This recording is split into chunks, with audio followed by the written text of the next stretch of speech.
Illinois' long-running budget stalemate was set to spill into the summer on Monday, as Democratic lawmakers worked to pass a 2017 spending plan that Republican Governor Bruce Rauner has threatened to veto, possibly jeopardizing public schools reopening in August.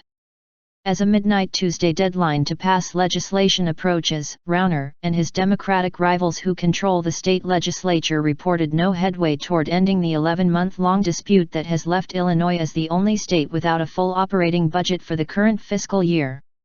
The second-year governor says the budget is $7 billion short on revenues. He has insisted that the budget should be tied to a series of labor-weakening, business-friendly changes that Democrats argue will harm the state's working class. In recent weeks, legislative working groups convened by Rauner have tried to bridge differences between the governor and top Democrats.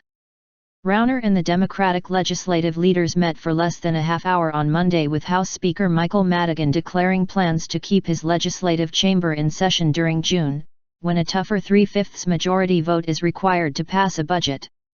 "My view is that if there's no agreement, Tuesday night, I would ask the governor to keep his working groups functioning on a regular schedule because the House is going to be in continuous session," Madigan told reporters after the meeting. Senate President John Cullerton signaled his chamber could vote on a budget bill passed by the House last week, or on an alternative plan he declined to outline. He also said he was trying to round up votes for the House budget bill. "Tuesday would be a good day to call it," Cullerton said. Republican legislative leaders slammed Democrats for their refusal to accept pieces of Rauner's non-budgetary agenda or offer revenue sources to pay for their spending plan. "They're just forcing a tax increase. That's what they're doing," said Senate Republican leader Christine Radogno, adding that Democrats plan a post-November election tax hike vote.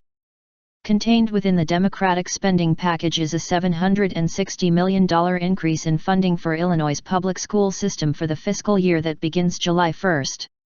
A complete Rauner veto of the package would mean schools would be left without adequate state funding in August when schools are set to open for the fall, a gambit Cullerton predicted the governor could not risk.